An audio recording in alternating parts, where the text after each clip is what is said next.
Hello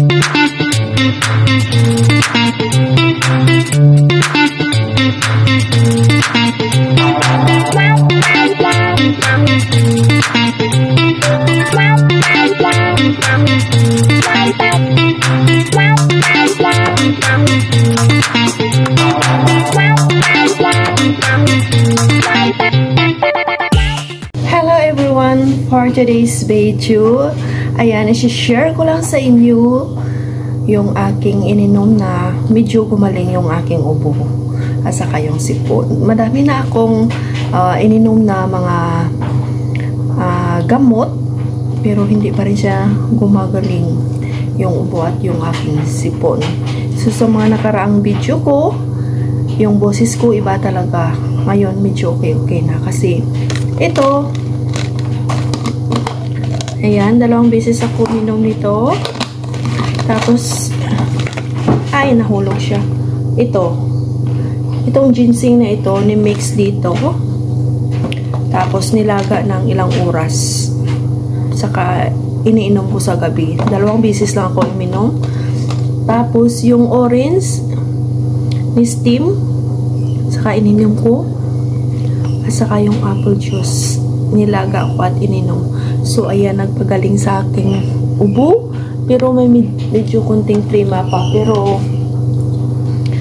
medyo okay na. Hindi kagaya ng mga ilang araw na sakripisyo ko sa ubo at sipon ko.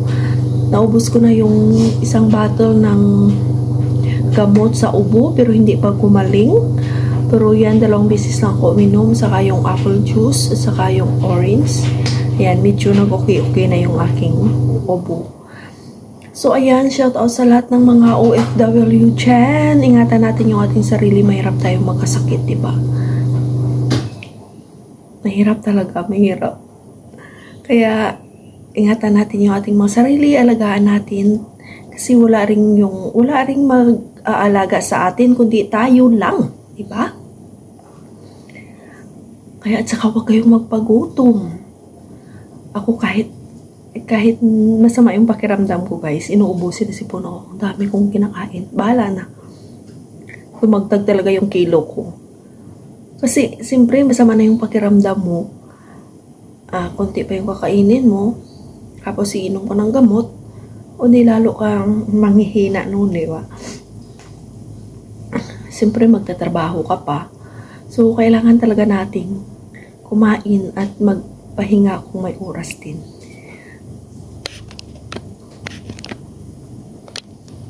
At saka mahirap gumaling yung ubo ko kasi kumakain ako ng ganitong orange. Heaty daw to. So, 2 araw na akong hindi kumain yan. At tingnan natin. Kahapon lugaw lang yung kinain ko. Tapos ngayon, bukas, lugaw pa rin kakainin ko. So, ayan guys. Shout out na lang sa mga OFW. Ingatan natin yung sarili natin kasi mahirap, naranasan ko yan, mahirap magkasakit, diba? Ayan, umuusok na yung itlog, nagboil ako ng itlog, kasi yung nagluto ako ng lugaw, dyan sa isang pot.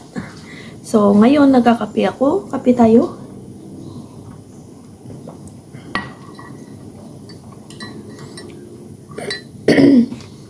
Yung lasa nito, guys, sobrang pait, pero healthy siya. Ayan. Ginseng. So, ilaga lang natin ng matagal. Siguro mga 1 hour and a half. Sa slow cooker namin nilalaga. Magpa-boil muna tayo ng tubig na mainit. Tapos ilagay sa slow cooker. Tapos hugasan ito. Tanggalin yung seed sa loob. Sa hugasan yung ginseng at saka ilaga. Masarap.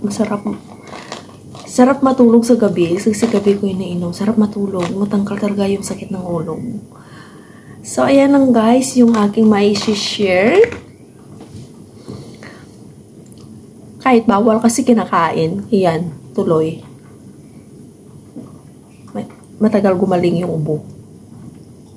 So, try ko ngayon. 2 araw. 3 araw hanggang bukas. Hindi ako kakain ng mga oily na lugaw na lang ako.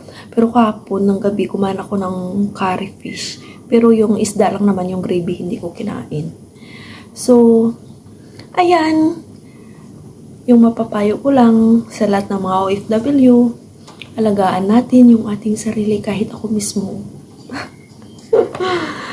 Ay, naku, ang hirap ng buhay bilang isang OFW na walang mag-aalaga sa atin. Yung gusto mong magpamasahe, okay lang kung may budget ka, papunta ka doon sa ano, diba? At saka magpamasahe. Pero kung wala kang budget, mahal dito magpamasahe, guys. So, ayan, thank you so much sa inyong lahat. Yan lang aking may isi-share. Baka gusto yung sundin, i-boil nyo lang yung, ano, yung apple.